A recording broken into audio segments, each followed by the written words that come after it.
ये बहुत extraordinary development है और उसमें ऑब्वियसली पाकिस्तान के जो आर्म फोर्सेज है उनका बहुत बड़ा रोल है। इसकी आर्मी चीफ वहाँ मौजूद है क्योंकि पाकिस्तान एक वाहिद न्यूक्लियर स्टेट है मुस्लिम कंट्रीज के अंदर, और पाकिस्तान की आर्म फोर्सेज मुस्लिम कंट्रीज को, खासकर सऊदी अरेबिया को पहले भी जो हमारे सेक्रेट प्लेसेस हैं मक्का और मदीना, उसकी सिक्योरिटी तो पाकिस्तान की पहले भी अंडरस्टैंडिंग है सऊदी अरेबिया को प्रोवाइड करने की। और आपको पता जनरल राहील शरीफ जो है वो भी वहां पे गए थे ट्रेनिंग के लिए पाकिस्तान की तरफ से सऊदी अरेबिया की फोर्सेस की।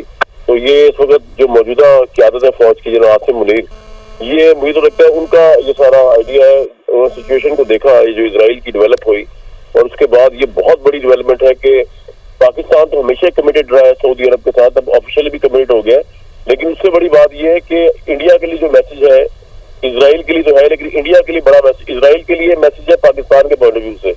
इसराइल को अब ये पता चला कि पाकिस्तान सऊदी अरेबिया के साथ मिलिटरली खड़ा हुआ है, और इंडिया के लिए ये मैसेज है कि अगर पाकिस्तान पे अटैक होता है सऊदी अरब जिसके साथ उसके अच्छे ताल्लुकात है वो भी खराब हो सकते हैं, क्योंकि सऊदी अरब ने ये साइन किया है कि पाकिस्तान पे हमला वो किंगडम ऑफ सऊदी अरेबिया पे हमला तस्वर किया जाएगा। हर लिहाज से एक्स्ट्राऑर्डिनरी एग्रीमेंट है, हर लिहाज से। सही। कामरान साहब, इससे पहले जब हमने दोहा पे हमला देखा तो इस्लामी मुल्कों की एक बड़ी बैठक भी हुई और ये जरूरत महसूस की जा रही थी कि कोई मुश्तरका लाहे अमल इस्लामी दुनिया भी बनाए। तो अब चूंकि दो बड़े मुल्क लीड कर रहे हैं, आप समझते हैं कि इत्तेहाद का दायरा बढ़ सकता है फ्यूचर में? जी बिल्कुल बढ़ सकता है, क्योंकि इससे पहले तो यही क्रिटिसिज्म हो रहा था कि अरब ममालिक जो है या पाकिस्तान भी वहां सिर्फ मुलाकातें होती है, टॉक होती है और वापस आ जाते हैं वॉक अवे करके।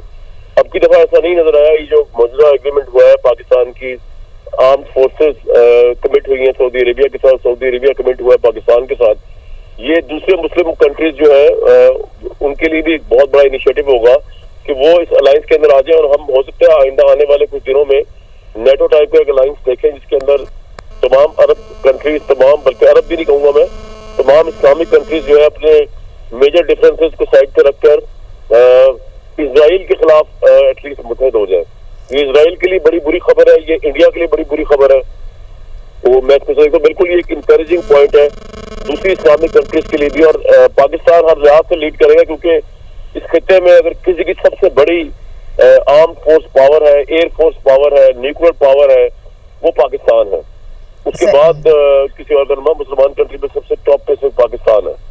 सही। कामरान साहब, जो इसराइल की तौसीफ पसंदी है, जारहियत है, जैसा कि हमने उसका मुजाहरा देखा अभी कतर में, उसके बाद सऊदी अरब में भी उसकी हिद्दत ज़ाहिर महसूस हीट फील की जा रही थी, तो उसके बाद इस तरह के इकदाम का फैसला हुआ। तो इस टाइमिंग को आप कैसे देखते हैं? यही टाइमिंग बनती थी, क्योंकि ऑब्वियसली अब तो पीछे कुछ रह ही नहीं गया। इसराइल ने पहले तो गजा को किया, फलस्तीन को किया, वो भी ज्यादती थी, लेकिन चले तब तक वो किसी मुस्लिम कंट्री दूसरी पे, ईरान पे किया उसने अटैक। अच्छा, ईरान पे भी जब अटैक किया तो बाकी मुस्लिम कंट्रीज जो थी उन्होंने सपोर्ट तो किया ईरान को वर्बली, लेकिन हमें पता है कि सऊदी अरेबिया के जो ईरान के साथ तारीखी डिफरेंसेस है। अब ये जो कतर है, Qatar is a very neutral country. मतलब उस मुस्लिम कंट्री से खासकर सऊदी अरेबिया सोचा होगा कि यार हम तो अमेरिका के अलाई है, कतर भी अमेरिका का अलाई है। अमेरिका का अलाई होना भी जो है वो कतर के फायदे में नहीं आया। तो कल अगर इसराइल ने मुंह उठाकर सऊदी अरेबिया पे अटैक कर दिया तो सऊदी अरब इस बात पे तो नहीं रह सकता ना अब कि जी अमेरिका हमारे साथ है। अमेरिका तो सिवाय इसराइल के किसी के साथ भी नहीं है। कतर पे जो अटैक हुआ उसने साबित कर दिया ये बात कि अमेरिका ने ना उसकी सर्जिश की बल्कि अमेरिका साथ मिला हुआ था। अमेरिका को इस हमले का इंफॉर्मेशन थी, और जो मार्को रूबियो ने आके प्रेस टॉक की इसराइल के प्राइम मिनिस्टर के साथ, वो तो उन्होंने उसको लेजिटिमेट कर दिया कि जी ये हमला बिल्कुल ठीक हुआ है और हम साथ खड़े हुए हैं इसराइल की स्टेट के। तो ये एक बहुत बड़ी डेवलपमेंट है। कतर पे हमले ने ये अपॉर्चुनिटी प्रोवाइड की है कि सऊदी अरब ने बिल्कुल सही ये फैसला दूसरी कंट्रीज के सिलसिले में इस्लामिक कंट्रीज आगे आएंगी अब इस तरह के लाइन्स के लिए। सही। कामरान शाही साहब, बहुत शुक्रिया, आप इस सूरत हाल को एनालाइज कर रहे थे। ब्रिगेडियर वकार खान साहब भी हमें ज्वाइन कर चुके हैं। Thank you so much for your time sir. बहुत बड़ी डेवलपमेंट हुई है, पाकिस्तान और सऊदी अरब के दरमियान स्ट्रेटेजिक बाहमी मुआहदा तय पाया, दिफाई मुआहदा ये, और दोनों मुल्क जो है वो एक दूसरे की सलामती का तहफ़्फ़ुज़ करेंगे। इस तरह के सिनेरियो में जो दुनिया में डेवलप हुआ है जंगों के हवाले से, जारहियत के हवाले से, इस टाइमिंग को कैसे देखते हैं और इस मुआहदे को कैसे देखते हैं? जी thank you very much. I think जो डील है या मायदा, ये आई वुड से कि for the reason deal of the century है। कि पिछले 100 साल में एक डिजायर रही है कि इस्लामिक वर्ल्ड भी इकट्ठा हो और जो बड़ी पावर्स हैं वो म्यूचुअल डिफेंस की तरफ जाएं, डिस्पाइट के लोग जो है इस पर बड़ी बातें करते हैं। लेकिन आई थिंक मे में सिचुएशन बहुत ज्यादा चेंज हुई। मैं पहले भी कहता रहा हूँ कि दो पिलर्स हैं गुंडागर्दी के, एक इसराइल है वेस्ट एशिया में, एक साउथ एशिया में मूडी या इंडिया की फॉर्म में, और इन्होंने एक आईवुड से एक नया नॉर्मल सेट करने की कोशिश की कि जब चाहे जो सॉवरेनिटी को ट्रैम्पल करना, स्पेशली इसमें आप देखें इस्लामिक वर्ल्ड बीच में सैंडविच है bulk of its south east Asia के, तो ये एक नया नॉर्मल सेट करे, उसके अंदर विंग था। I would say west was winking on it. और अभी जब कतर पे हमला हुआ उसको लिंक कर लें बनान मसूस का जो इम्पैक्ट आया था, जब हम कह रहे थे कि पाकिस्तान इंशाल्लाह emerge as net security stabiliser और नेट सिक्योरिटी प्रोवाइडर और peer competitor in the region, और भारत के जब दांत खटेगी, जिसपे भारत ने बड़ा शोर भी मचाया, लेकिन चीजें ऐसे फिर क्लियर हुई। अभी जब कतर पे हमला हुआ तो इसमें एक गल्फ में वल्नरेबिलिटी क्रिएट हुई है कि आप जो मर्जी कर लें, जितनी मर्जी इन्वेस्टमेंट करें, इवन वेस्टर्न कंट्रीज के साथ, बड़ी पावर के साथ, लेकिन शायद उनकी कनायमत से भी ये चीजें की जा सकती हैं और खत्ते को बिल्कुल आई वुड से अंडरमाइन किया जा सकता है, और इस्लामिक वर्ल्ड और Arab world became a joke. तो इस आई थिंक बैकग्राउंड में अगर देखा जाए तो ये जो डेवलपमेंट है एक तो नीड ऑफ द आवर है, दूसरा इसमें बहुत बड़ा रोल रहा है पाकिस्तान की पॉलिटिको मिलिट्री लीडरशिप का। 2018 से देख लें, 2-3 साल जो गुजरे, आई वुड से एक नौसत का साया रहा पाकिस्तान पे, इस तरीके से डिप्लोमेटिकली आइसोलेट किया गया कि आप अफगानिस्तान जैसे मुल्क के सामने भी यू वर ट्रिविलाइज। लेकिन आई थिंक ये जो लीडरशिप है जो मर्ज हुई, इन्होंने पाकिस्तान को स्टेबलाइज किया इकोनॉमिकली एंड मिलिटरीली, तो ये आई थिंक बहुत बड़ी शिफ्ट है। आई एम श्योर इसमें और अरब ममालिक भी शायद सामने आएंगे, लेकिन अगर आप रिसोर्सेज इकट्ठे करें पाकिस्तान का मिलिट्री प्रोवेस, मिलिट्री पावर और कैपेबिलिटी, अल्लाह के फजल से फिर अवाम की रेजिलियंस है जो आई थिंक बहुत बड़ा फैक्टर था कि इवन माफी खौफ कहा जाता है अरब वर्ल्ड में, और सऊदी अरेबिया के resources, this is going to be a huge bombshell on head of Modi tonight. सही सर, साथ ही मौजूद रहिएगा। Major general retired Tariq Rashid Khan साहब भी हमें ज्वाइन कर चुके हैं, उन्हें भी शामिल है गुफ्तगू करते हैं। सर, एक अहम डेवलपमेंट हुई है पाकिस्तान और सऊदी अरब के ताल्लुकात के हवाले से, दिफाही मुआहिदा हुआ है, दोनों मुल्क जो है वो एक दूसरे की सालमियत का तहफ़्फ़ुज़ करेंगे। इस सारे सिनेरियो में जो दुनिया में बना हुआ है इस वक्त, इस टाइमिंग को कैसे देखते हैं आप? देखिए, टाइमिंग बहुत ही इम्पोर्टेंट है, और सऊदी क़यादत ने भी रियलाइज कर दिया कि हम वेस्ट पे 100% डिपेंड नहीं कर सकते, और वेस्ट ठीक है इकोनॉमिकली उन्हें स्ट्रेन करता है, उनको प्रेशराइज करता है, और दुनिया अभी तक यूनिपोलर वर्ल्ड है, उन्हें कोर्स भी कर देते हैं। लेकिन जिस तरह से पाकिस्तान ने इंडिया को शिकस्त दी, अपनी जो मिलिट्री थी उसका जो उन्होंने उसकी कैपेबिलिटी थी वो डिस्प्ले की, और पाकिस्तान तो वैसे भी देखें तारीखी तौर पे हमने 65 की जंग लड़ी, बाकी 71 की, कारगिल की, और अभी मार्का हक ने तो कमाल ही कर दिया इसमें। देखें 4 दिनों में 6 गुना बड़े मुल्क को 4 निशाने चित किया, और चाइना को भी क्रेडिबिलिटी दी। उनके इक्विपमेंट को लोग अंडरमाइन करते थे, उनका जब हमने इक्विपमेंट मिलकर इस्तेमाल किया तो उनको भी हमने क्रेडेंस दी, और लोगों ने उनको भी एक्नॉलेज किया कि भाई चाइना के पास भी इस किस्म की चीजें हैं जो दुनिया ने पहले नहीं देखी थी।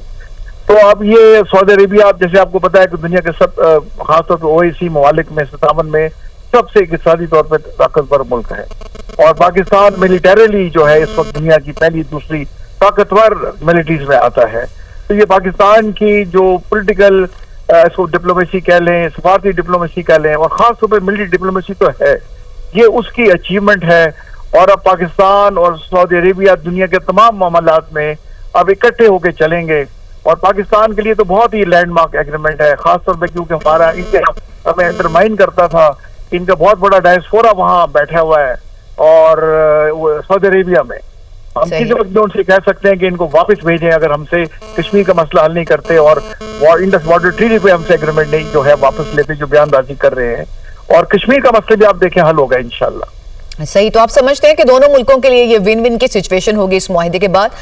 तारिक साहब, ये भी फरमाइएगा कि क्या इस इत्तेहाद में इजाफा भी हो सकता है, दीगर इस्लामी मुल्क भी इसमें लेटर ऑन शामिल हो सकते हैं, क्योंकि एक जरूरत तो महसूस की जा रही है ऐसे किसी अलायंस की?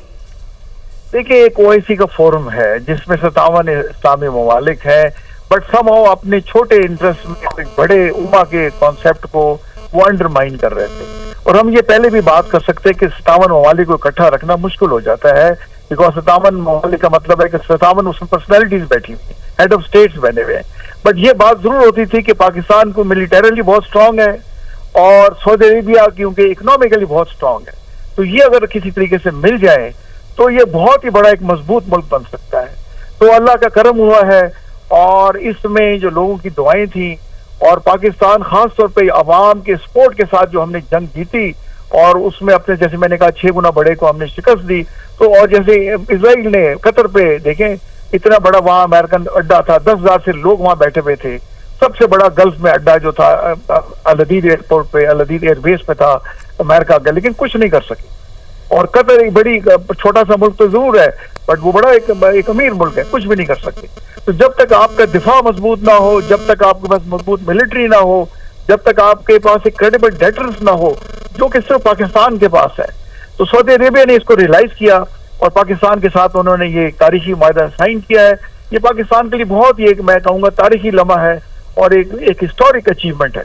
सही। तारिक साहब, जिन मुल्कों की वजह से हम दोनों मुल्कों को इस तरह का इत्तेहाद बनाना पड़ा, इस तरह का मुआहदा करना पड़ा, वो किस तरह से इस मुआहदे को देख सकते हैं? देखिए, वो मतलब नेचुरली वो इससे खुश तो नहीं होंगे, बट वो बेशक खुश ना हो। जो हमारा पावर पोटेंशियल है, हमने एक दूसरे के साथ उसको सिंक्रोनाइज किया है, हम एक दूसरे के साथ जुड़े हैं, और हम किसी मुल्क पे हमला नहीं करना चाहते। हमारे कोई किसी किस्म में झाराना अजाइम नहीं है, ना पाकिस्तान के हैं ना सऊदी अरेबिया के हैं। बट अगर हमारी टेरिटोरियल इंटेग्रिटी या सॉवरेनिटी को किसी ने अंडरमाइन किया, तो उसकी फिर खैर नहीं होगी। हम जो भी करेगा, चाहे इंडिया है, चाहे जो मुल्क भी, इजराइल है, जो भी है, हम उसका वजूद मिटा देंगे। हमारे पास ये ताकत है। सही। सर, ये भी बताइएगा कि जो पाकिस्तान पे बढ़ता हुआ एतमाद है इस तरह के मुल्कों का, खासतौर पे सऊदी अरब जैसे मुल्क का भी, तो क्या इसका जो बहुत सा ताल्लुक उस जीत से भी है जो हमने भारत के खिलाफ तारीखी जीत हासिल की? बिल्कुल। देखें, उसने तो मेन रोल प्ले किया। उससे पहले देखें, जो हमारा मार का हक थे, तो पहले तो अमेरिका भी यही कह रहा था कि भाई आपका ये इंडिया पाकिस्तान का आपस का मामला है, कर लें। और इंडिया ये समझ रहा था कि भाई मैं पाकिस्तान पे इस तरह से जहाजों से हमला करूंगा और कुछ टारगेट्स एंगेज कर लूंगा, और मेरा क्योंकि बड़ी दुनिया में मेरे कनेक्शन है, मेरी बड़ी अच्छी डिप्लोमेटिक मनूवर है, तो मैं ये कोशिश करूंगा पाकिस्तान पे प्रेशर डाल के कि ज्यादा वो हमें बहुत बड़ा जवाब ना दें। लेकिन उसने हमारी स्पेशली मिलिट्री क़यादत को मिसरीड किया। हमारी मिलिट्री क़यादत जैसे है फील्ड मार्शल साहब, वो हाफिज़ से कुरान है, और उनकी नीयत बिल्कुल पक्की और सच्ची थी, और उन्हें जो रिजॉल्व दिखाया कि हम पाकिस्तान के दिफा के लिए किसी भी हद तक चले जाएंगे। अल्लाह ताला के फजल से हमारी जो कैपेबिलिटी है, कन्वेंशनल, न्यूक्लियर, अनकन्वेंशनल डेटर्स जो है वो क्रेडिबल है, और वो किसी भी हद तक जाने को तैयार थे। और उन्होंने एक सिर्फ झलक दिखाई और इंडिया को चारों शाने चित कर दिया। और दुनिया ने फिर ये देखा कि भाई उनके 7 जहाज गिरा दिए, 4 उसमें रफेल थे, और फिर इतनी मार पड़ी कि सिवाय झंडे हम देखे, हमने पूरी LOC के साथ खड़े किए हुए हैं, और खुद जाके इन्होंने अमेरिका के घुटने पकड़े और बाकी मुल्कों को भी कहा, सऊदी अरेबिया को भी कहा, ईरान को भी कहा, टर्की को भी कहा, और चाइना को भी मैसेज किया कि हमारी जान छुड़ाए पाकिस्तान से, वरना हम तो इनको खा पी गए थे। तो ये सब दुनिया ने जब इसको देखा, और फिर जो कतर का जब देखा कितना अमीर मुल्क, उसको अंडरमाइन कर दिया है, तो कल किसी की बारी भी आ सकती है। तो इस चीज को सेफ गार्ड करने के लिए उन्होंने पाकिस्तान, तो इस तरह से ये इत्तेहाद जो है वो वक्त की जरूरत था, ये मुआहदा वक्त की जरूरत था। तारिक रशीद खान साहब, आप इस पर अपना नुक्ता नजर पेश करे थे, आपका बहुत शुक्रिया। ब्रिगेडियर वकार खान, आपने भी इस मुआहदे को एनालाइज किया, इसकी अहमियत के मुतालिक हमें आगाह किया, आपका भी शुक्रिया।